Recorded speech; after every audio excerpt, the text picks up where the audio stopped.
RCP Notícias.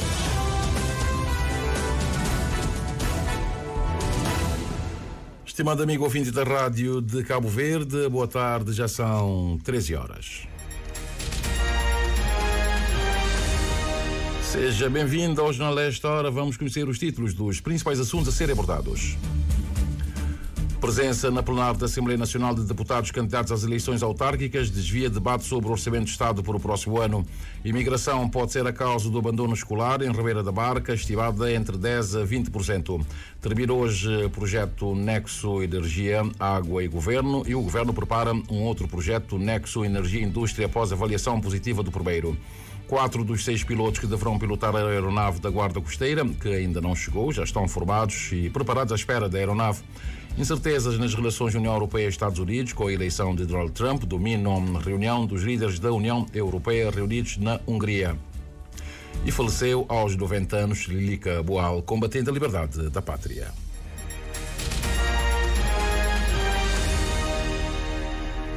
Amigo ouvinte da Rádio de Cabo Verde, muito boa tarde. A aplicação do artigo 97º do Código Eleitoral marcou a parte final do debate nas generalidades da proposta do Orçamento de Estado para o próximo ano.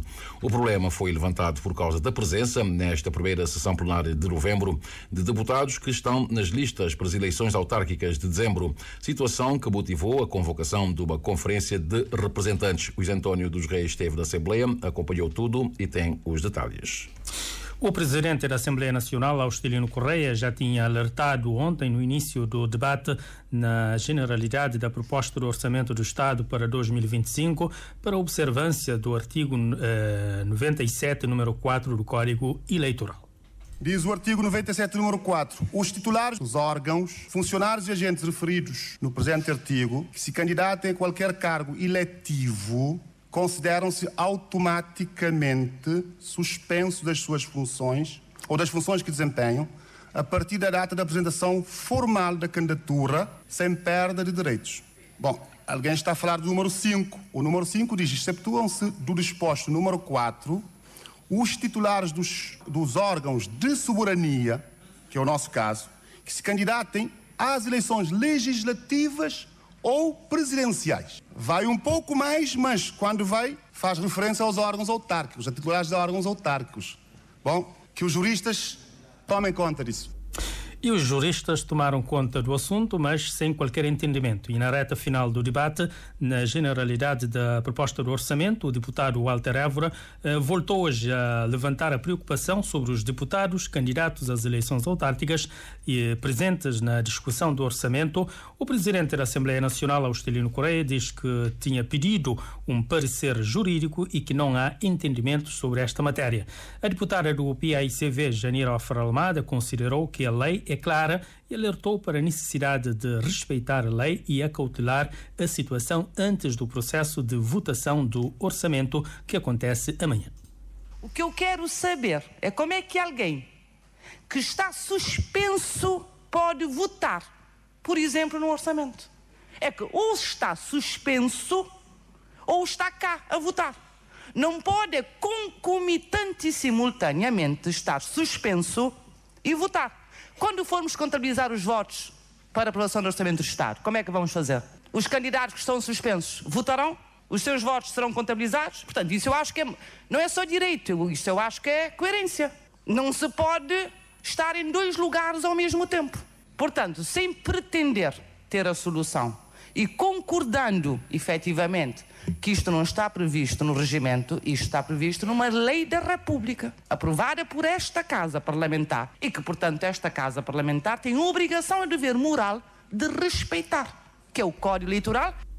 E em nome do Governo, a Ministra da Administração Pública e da Modernização do Estado, Edna Oliveira, socorreu-se do artigo número 5 socorreu-se do número 5 do artigo 97º do Código Eleitoral para considerar que os deputados concorrentes às eleições autárquicas poderiam continuar na sala.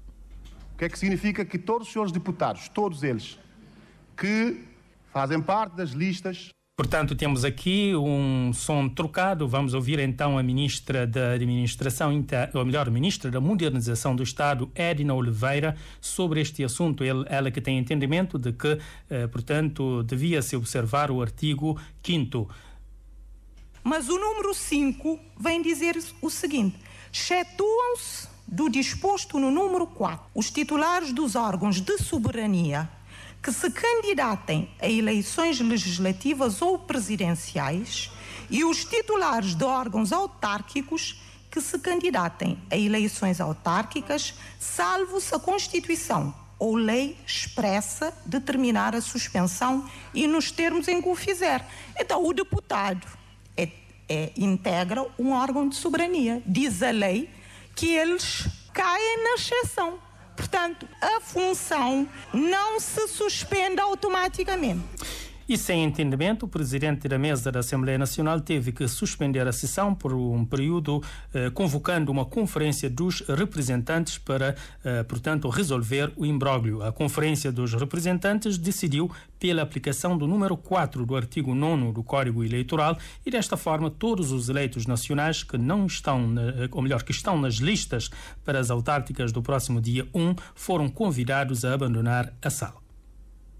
O que é que significa? Que todos os senhores deputados, todos eles, que fazem parte das listas para as autárquicas, quer para a Assembleia, quer para a Câmara Municipal, têm mandatos suspensos. Com mandatos suspensos não devem estar cá.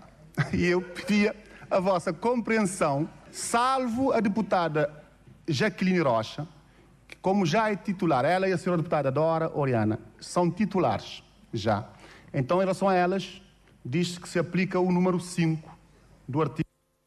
Número 5 do artigo 97º do Código Eleitoral.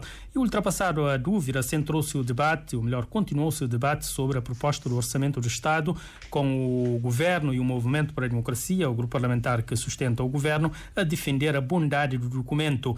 Aniceto Barbosa defendeu, portanto, que a proposta do Orçamento do Estado investe verdadeiramente nas pessoas. Por sua vez, o grupo parlamentar do Partido Africano da Independência de Cabo Verde deixou duras críticas sobre a proposta do Orçamento do Estado, que foi debatido e que vai ser então sujeito, portanto, ao período de votação que acontece amanhã, uma votação na globalidade. Sr. António, o que é que teremos a achatar no Parlamento?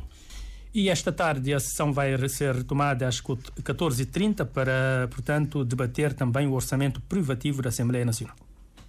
E quando os deputados começaram a debater o orçamento privativo, aí pediram, os jornalistas também assistiram, não é?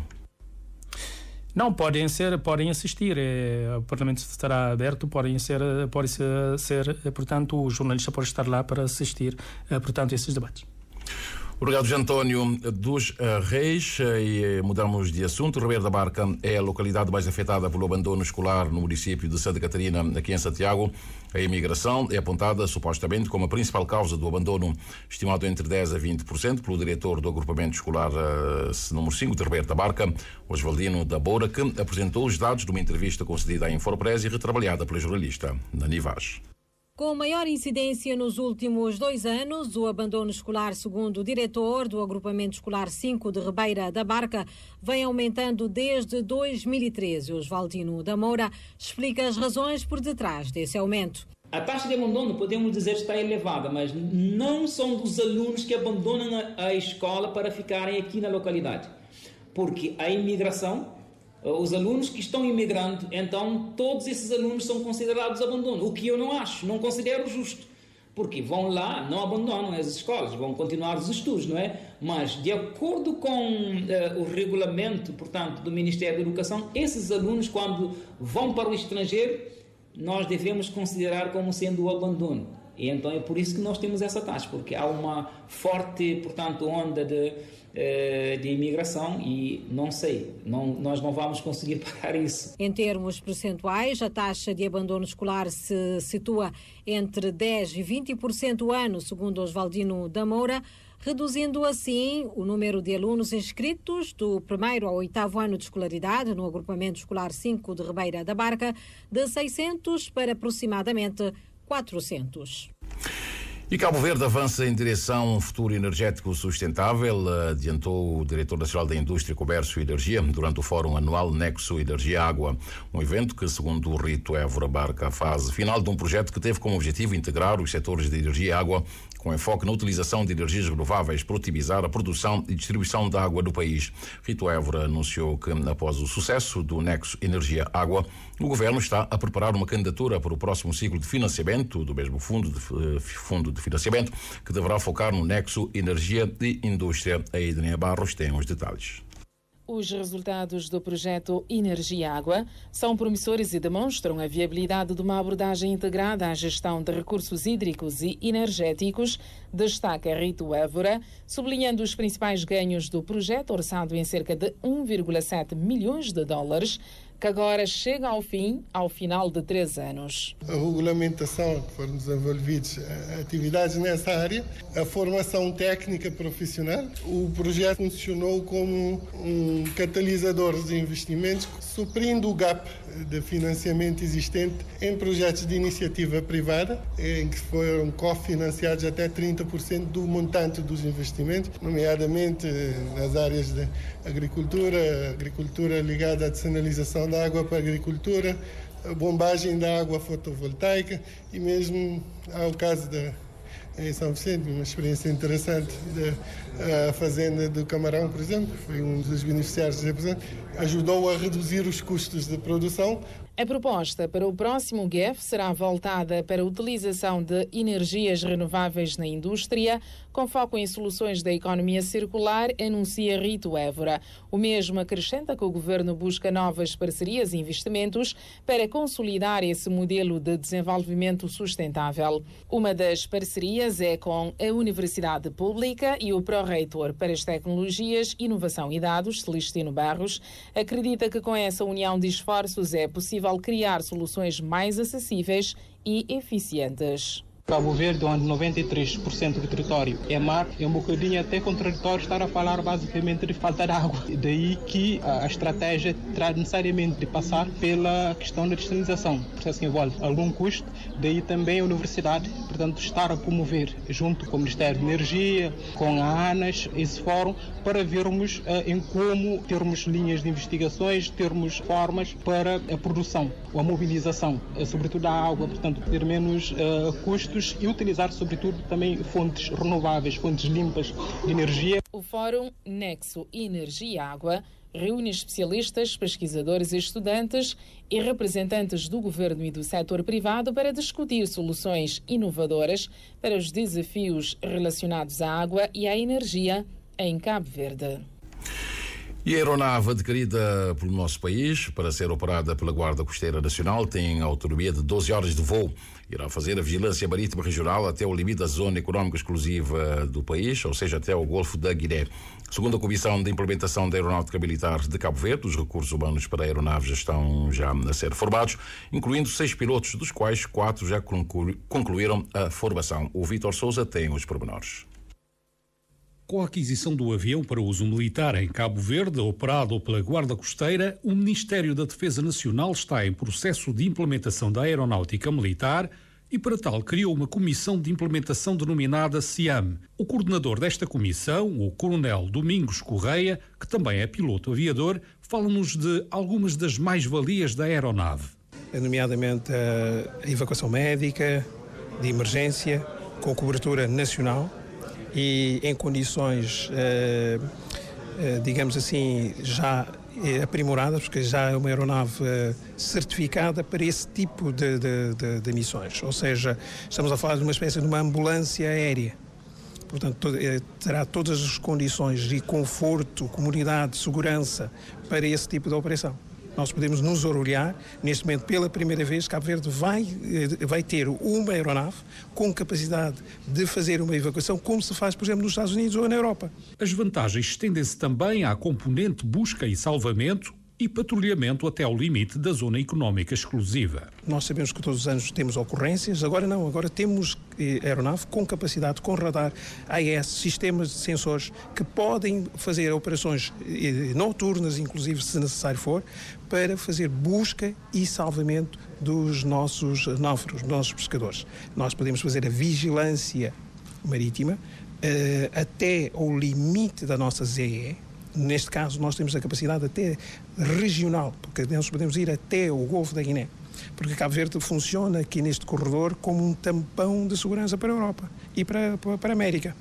E neste momento temos capacidade, portanto, de intervir, temos capacidade de ação. E isto traz segurança, portanto, para o país. E não há economia sem segurança. O chefe de Estado-Maior, contra-almirante António Duarte, no seu discurso de encerramento, sublinhou a determinação de Cabo Verde em continuar a investir na segurança e nos meios de patrulhamento. Para Cabo Verde é imperativo continuar a investir em capacidades de vigilância e patrulhamento, bem como na formação do potencial humano que integra as forças da defesa e da segurança, pois os desafios enfrentados são dinâmicos e vêm ganhando proporção à medida que se aumentam ou se desenvolvem as capacidades da sua superação. Por isso, estão em constante evolução e, como tal, as respostas também devem ser flexíveis e inovadoras, sendo a implementação da aeronáutica militar um imperativo a ser perseguido. A Conferência Importância da Aeronáutica Civil para a Defesa decorreu na Ilha do Sal e reuniu parceiros como o Brasil, Portugal e Moçambique para a recolha de experiências e boas práticas no domínio da defesa e da aeronáutica militar. E o Governo de Cabo Verde está a trabalhar para integrar as questões da saúde mental nos cuidados primários da saúde. A decisão foi comunicada pela Ministra da Saúde, Filomena Gonçalves, à margem do 5º Congresso Nacional de Investigação em Saúde, com foco da saúde mental. Por outro lado, para fomentar a investigação científica e colmatar o desafio do financiamento, o Governo vai criar uma fundação para ciência, inovação e tecnologias para congregar diversas oportunidades na área científica, reiterou a Secretária de Estado do Ensino Superior, Euridice Monteiro, conforme a Dina Almeida. O Governo, no quadro das respostas e de melhoria da dignidade humana, quer integrar as questões da saúde mental nos cuidados primários da saúde. Nós conseguimos colocar na agenda a questão de saúde mental. Isso é muito bom, já estamos a chegar ao final do ano. Vai nos permitir fazer uma avaliação, um diagnóstico real e, juntando as nossas forças, nós acreditamos que conseguiremos trabalhar para que tenhamos cada vez mais e melhor medidas de políticas que permitam fazer com que tenhamos cada vez mais e melhor dignidade, para que as pessoas, mesmo as que já estejam com os desafios de saúde mental, possam ter melhores atendimentos, possam ser acolhidas na sociedade. E aqui o setor da saúde, o grande desafio que tem é que também, dentro das respostas, conseguir integrar as questões de saúde mental nos cuidados primários de saúde. A afirmação da Ministra da Saúde, Filomena Gonçalves, durante o 5º Congresso Nacional da Saúde. O objetivo é criar um ambiente de reflexão e troca de ideias entre diversos agentes envolvidos na área da saúde pública e promover uma abordagem abrangente e colaborativa em torno de um propósito comum, a saúde mental. Tendo atenção, sobretudo, as recomendações da Organização Mundial da Saúde e do próprio Secretário-Geral das Nações Unidas sobre a atenção redobrada com as questões de saúde mental, é que declaramos este ano como sendo o ano de saúde mental. Este 5º Congresso é dedicado à investigação que tem que ver com a saúde mental, porque nós entendemos que há que se fazer a investigação, conhecer as causas que vão permitir a definição de medidas de políticas que permitam ser implementadas e com isso podemos impactar nas vidas das pessoas, sobretudo na prevenção, para que possamos ter uma sociedade, para que as famílias possam viver no seu cotidiano com equilíbrio. Por outro lado, o financiamento para a investigação faz parte da lista de desafios. Neste sentido, reforça a Secretária de Estado do Ensino Superior que o Governo vai criar uma fundação para ciência, inovação e tecnologias para congregar as diversas oportunidades na área científica. Temos neste momento um desafio que é a não existência de um sistema estruturado de financiamento e investigação. Para colmatar isso, estamos a criar políticas públicas e vamos implementar uma fundação para ciência, inovação e tecnologia em Cabo Verde que visa sobretudo essa articulação. Mas nós temos que ver também que o financiamento ele pode ser além daquele que um dado Estado pode disponibilizar. Está igualmente prevista a criação de uma rede científica para o acesso a financiamentos internacionais para a implementação do projetos de investigação científica no país. O que precisamos é preparar investigadores e prepará-los também na criação de redes para que possam ter acesso a financiamentos. São concursos muito competitivos e para tal também precisamos de pessoas com qualificação, sobretudo a nível do doutoramento, mas também pessoas com conhecimento de gestão da ciência. Declarações prestadas à margem da cerimónia da abertura do 5º Congresso Nacional da Saúde, que acontece durante 2 dias, 7 e 8 de novembro, na cidade da Praia.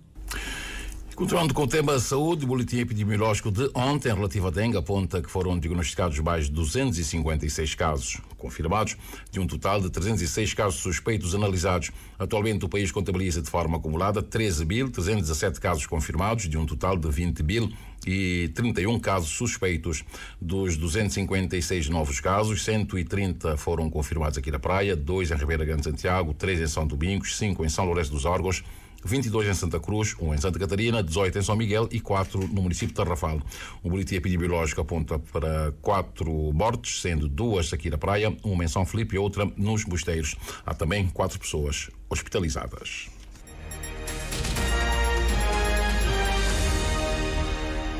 Já temos 13 horas mais 20 minutos e meio e faleceu Lilica Boal, combatente da liberdade da pátria. E Pedro Pires recordou hoje Lilica Boal como sendo uma pessoa que muito cedo se interessou pela luta de libertação nacional. A combatente da liberdade que morreu ontem na Praia foi também, segundo o antigo Presidente da República e igualmente combatente da liberdade da pátria, uma pessoa que desempenhou um dos cargos mais importantes no seio do PAIGC, dirigindo a escola piloto do partido em Conakry. Participou pessoalmente e de forma ativa nessa luta. Prendas dos vários contributos que ela deu e da sua própria formação, foi alguém que, no âmbito do PAIGC, dirigiu a instituição escolar mais importante e mais importante do PAIGC, que é a Escola Piloto. Ela foi diretora da Escola Piloto até a nossa independência. Trabalhou na mesma área na Guiné e aqui em Cabo Verde trabalhou mais no Instituto Cabo-Verdiano de Solidariedade, portanto na área social e de formação, de modo que ela, a Lilica Boal, sempre esteve ligado à luta de libertação, às preocupações da juventude da sua geração. Além de atividades de cariz político, Lilica Boal, recorda Pedro Pires, desempenhou também cargos importantes na administração pública cabo-verdiana, nomeadamente no então Instituto Cabo-Verdiano da Solidariedade, onde teve um papel social relevante. Mas aqui no Instituto Cabo-Verdiano da Solidariedade voltamos novamente à formação, à área social, à formação, ao apoio de pessoas mais necessitadas, etc. De bom, o que ela nos deixa é a sua generosidade, nos deixa o seu empenho, a sua ligação ao país, e, enfim, nos deixa essa confiança, essa fé no nosso país, e que nós éramos e somos ainda capazes de fazer com que Cabo Verde ganhe cada vez mais e se torne algo irreversível. De nome de batismo Maria da Luz de Andrade Boal, Lilica Boal, como é conhecida, é originária do Conselho de Tarrafal, aqui em Santiago, onde nasceu em outubro de 1934. Abraçou a luta de libertação em 1961, tendo desempenhado cargos importantes, tanto no PAIGC como também na administração pública cabo-verdiana. Morreu ontem, na Praia, aos 90 anos, e o funeral deve acontecer depois da manhã sábado, no seu concelho natal, ou seja, no município de Tarrafal de Santiago. Um trabalho do jornalista Carlos Bonis e a família enlutada da combatente de liberdade da pátria Lilica Boal. Apresentamos as nossas sentidas condolências. Abrimos a nossa página internacional com o futuro das relações entre Estados Unidos e a União Europeia, um futuro que é considerado incerto numa segunda presidência de Donald Trump e será um dos temas principais da reunião dos líderes europeus em Budapeste, Hungria. Um grande contingente de líderes europeus, incluindo a maioria dos membros da União Europeia, está em Budapeste para uma reunião de alto nível que deverá ser dominada por uma questão central: como lidar com Donald Trump. De Bruxelas a Varsóvia, as capitais europeias ainda estão a processar a vitória do republicano e a pensar no que a sua segunda presidência nos Estados Unidos poderá significar para o futuro imediato do continente europeu, já sob a pressão de múltiplos desafios internos. Mas para os líderes europeus, as principais atenções estão voltadas para a Ucrânia e a NATO. Donald Trump ameaçou rever ou mesmo cortar a assistência financeira e militar dos Estados Unidos à Ucrânia. A sua promessa de chegar a um acordo para acabar com a guerra em 24 horas está a alimentar o receio de que possa impor à Ucrânia concessões territoriais em benefício da Rússia. E os mercados acionistas europeus caíram em grande parte ontem, em contraste com os ganhos nos mercados norte-americanos, com os investidores a avaliarem o impacto das políticas tarifárias de Donald Trump na economia da zona euro.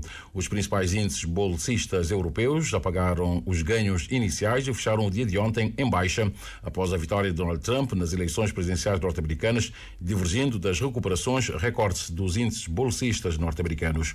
As ações das principais empresas europeias também podem ter reagido a fatores internos, uma vez que o chanceler alemão Olaf Scholz demitiu o ministro das Finanças, pondo fim ao governo de coligação e levantando preocupações sobre uma potencial eleição antecipada na Alemanha. Nos Estados Unidos da América, os investidores reagiram positivamente às propostas de Donald Trump de redução de impostos, desregulamentação e agenda American First. Já temos 13 horas mais 26 minutos, praticamente no final deste jornal. Vamos ver agora como é que está o movimento aéreo e marítimo do arquipélago. Chegou há instantes em São Vicente o aparelho da TUI que veio de Amsterdã, já aterrou no aeroporto internacional Cesário Évora, da mesma forma que o aparelho da TAP que veio de Lisboa e foi para São Vicente também já está na pista do aeroporto internacional Cesário Évora em São Vicente. Na Boa Vista deve chegar daqui a pouco um aparelho, parece-me que é da TUI, é mesmo, e vem de Manchester e deve estar prestes a aterrar aí dentro de 5 minutos e tanto.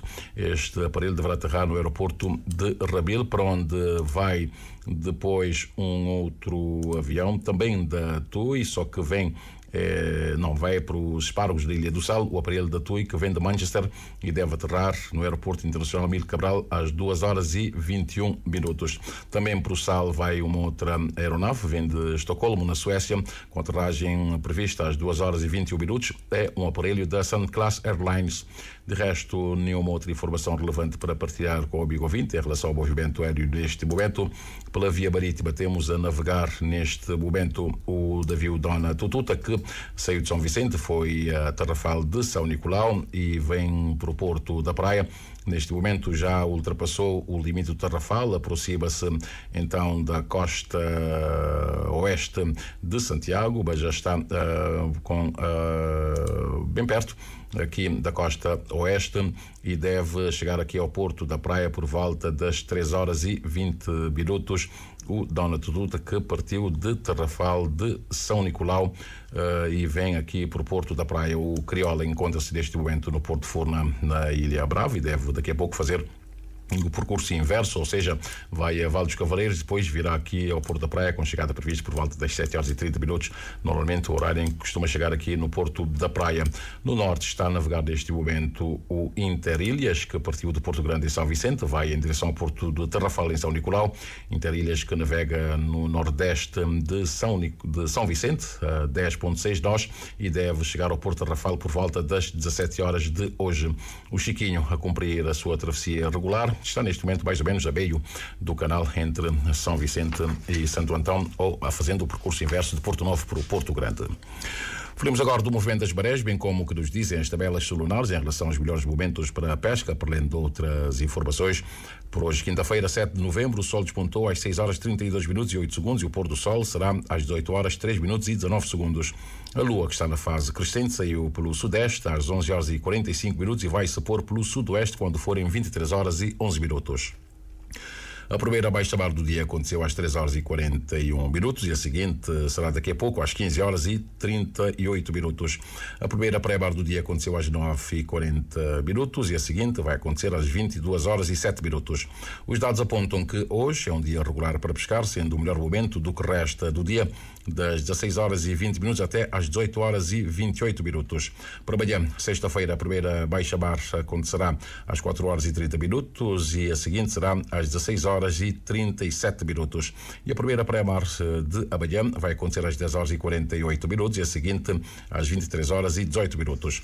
Em relação à pesca, amanhã, sexta-feira, poderá ser um bom dia, sendo os melhores momentos das 4 horas e 50 minutos e 52 minutos até às 6 horas e 52 minutos, ou então das 17 horas e 21 minutos até às 19 horas e 21 minutos.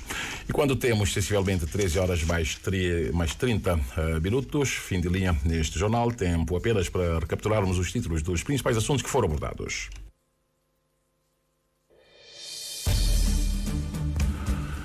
Dissemos que a presença na plenária da Assembleia Nacional de Deputados candidatos às eleições autárquicas desvia debate sobre o orçamento do Estado para o próximo ano. Imigração pode ser a causa do abandono escolar em Ribeira Barca, estimada entre 10% a 20%.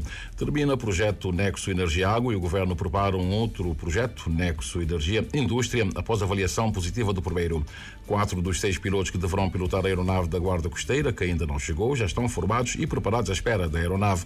Incertezas nas relações União Europeia e Estados Unidos, com a eleição de Donald Trump, dominam a reunião dos líderes da União Europeia reunidos em Budapeste, da Hungria.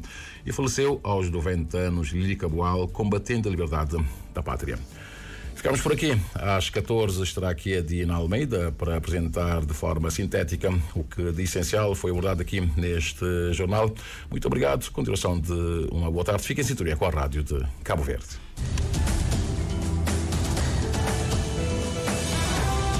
Mais informações em www.rtc.cv e na aplicação RTC Mobile. RCV, o rigor da notícia e o melhor da informação a cada hora.